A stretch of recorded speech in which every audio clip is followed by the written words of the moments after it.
6월 30일 새벽기도 시작하도록 하겠습니다. 강단 말씀 정리합니다.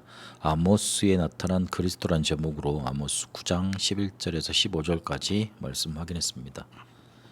세상의 문제는 영적인 문제입니다. 이 영적인 문제가 세상의 문제인데 이 세상은 또 흑암 속에 잡혀 있기 때문에 그렇게 영적인 문제로 나타나게 됩니다. 우리가 이 세상 속에 있는 흑암, 사단, 영적인 문제 보지 못하면 그 부분만 숨겨져 있게 되고 육신의 문제, 세상의 부조리, 거대한 흑암으로 가득한 현장 속에 육신 싸움만 하게 되어 있습니다. 육신 싸움만 해서는 영적인 세력을 이길 수 없습니다. 정치, 경제, 문화를 네피림이 완전 장악해 있고 그 네피림을 통해서 세상을 사단이 장악하고 있습니다. 이 눈이 열려야 됩니다. 그래서 오직 그리스도, 오직 세계복음 아니면 이길 수 없고 살 수 없다, 살릴 수 없다 이 말을 강조하는 이유가 거기에 있습니다. 안 그러면 오직을 강조할 이유 없습니다. 배타적인 말로 사람들이 평가를 합니다. 육신적으로 보기 때문에 그렇습니다. 육신적인 문제를 해결할 길은 너무나 세상에 많지 않습니까? 그런데 성경이 말하고 우리가 강조하는 바는 영적인 문제입니다. 세상이 사단을 인정합니까? 오히려 사단을 신이라고 해서 추앙합니다. 그들은 그 사단이란 존재가 어떤 실패를 가져다 주고 멸망을 가져다 주는지 그거 이렇게 별로 심각하게 생각하지 않습니다. 그래서 오직 그리스도, 오직 세계복음만 강조하는 겁니다. 사단 영적인 문제 해결할 길은 오직 그리스도밖에 없고 오직 세계복음화로 이 그리스도를 세계 속에 증거하지 않으면 흑암 세력 막을 수 없기 때문에 그렇습니다. 북이스라엘이 여로보암 2세 때 최고의 황금기를 누렸습니다. 정치적으로 강력한 리더십을 가지고 있는 사람이 나와서 잘 살고 잘 먹는 시대가 왔습니다. 그러나 영적인 부분에 실패했지 않습니까? 나라가 시작할 때 우상 신전을 놓고 시작을 했고 그리고 굉장한 번영기를 가지고 왔음에도 오히려 아수르에게 멸망을 당하는 그 시간표를 더 당겨오는 그런 영적인 암흑기를 맞이했습니다. 거기에서 힘 없는 사람만 실제로 이렇게 가장 낮은 위치에 있는 사람들만 착취당하고 빈부격차는 크게 다루고 그리고 하나님의 의가 파괴되고 실종되었습니다. 하나님이 만드신 세상 속에서 평안함 속에 행복을 누리고 같이 살아가고 살리는 그런 근본적인 생명 원리 자체가 파괴가 된 겁니다. 그래서 사단의 12가지 전략 속에 완전히 휩싸이는 그런 저주 재앙으로 북이스라엘은 몰려가게 됐습니다. 그때 근원을 살리고 변화시키는 하나님의 의가 이 땅에 실현되는 그리스도가 아모스를 통해서 나타나고 있습니다. 중보자 그리스도로 아모스서 7장 2절에서 5절까지 보면 나타납니다. 아모스가 중보자 되시는 그리스도, 이스라엘에 임하는 저주 재앙을 최종 심판을 미루어지기를 바라는 중보기도 일을 합니다. 이걸 통해서 중보자 되시는 그리스도가 나타나 있습니다. 참 제사장으로 우리의 죄를 대속하러 오신 겁니다. 죄 해결 못하면 반드시 보응받습니다.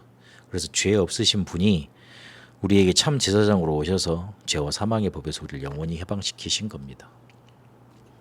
심판자 그리스도로 우리에게 나타나셨습니다. 아모스서 9장 1절에 보니까 성전 파괴 환상 속에서 제단 곁에 서신 그리스도로 나타나십니다. 유다 이스라엘에게 경고하셨습니다. 용서하셨고 그러면서 계속 돌아오기를 바라셨습니다. 그러나 듣지 않았습니다. 그러니 심판당할 수밖에요. 그러니까 하나님이 경고하시는데 듣지 않으니까요. 들을 귀가 없으니까요. 그래서 심판당할 수밖에 없었던 겁니다. 그 심판도 죽이려 하심이 아니었고 더 이상 말을 안 들으니까 버리려 하심이 아니었고 살리려 함이었고 회복하시려 함이었습니다.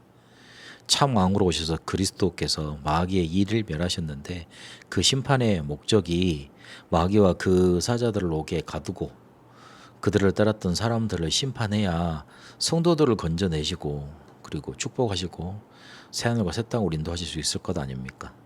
살리시기 위해서 흑암 세력은 멸하고 가두고 저주 재앙 받아 마땅한 사람들은 벌을 받게 만들고 성도들은 건지셔야 될 거 아닙니까?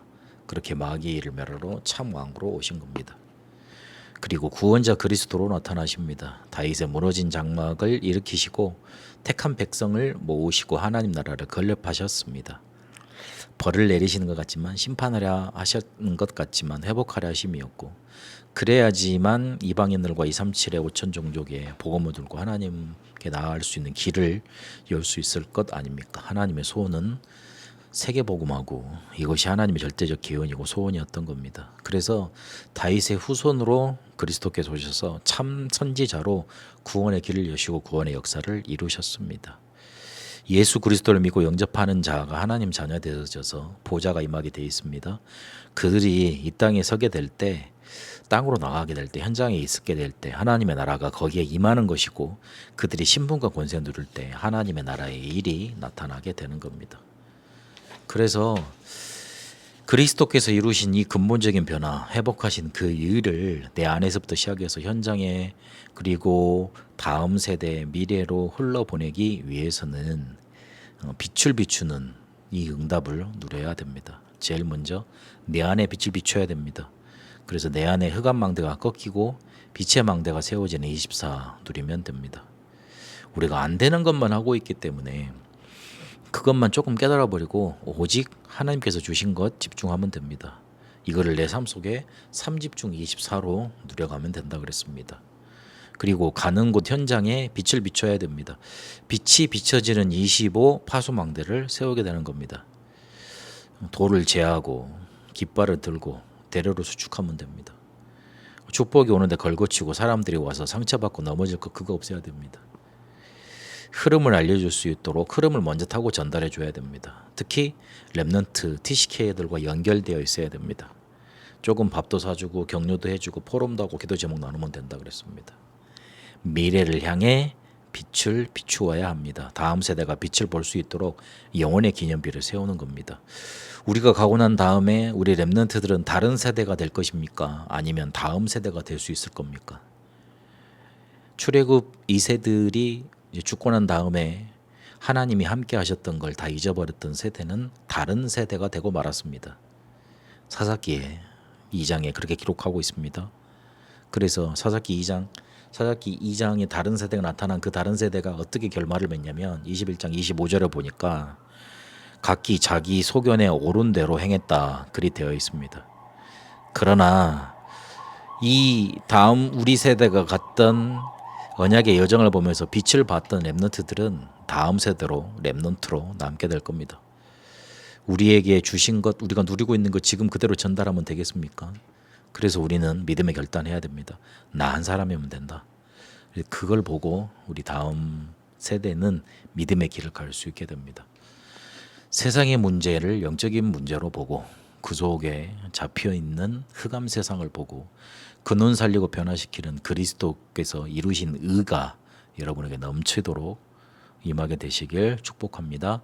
살아계신 하나님, 영적인 문제를 바라보게 하옵시고 흑암 세상을 바라보게 하옵시고 눈을 열어 오직 그리스도만 내게 붙잡혀지는 언약의 결단, 언약의 발견 있게 하여 주옵소서.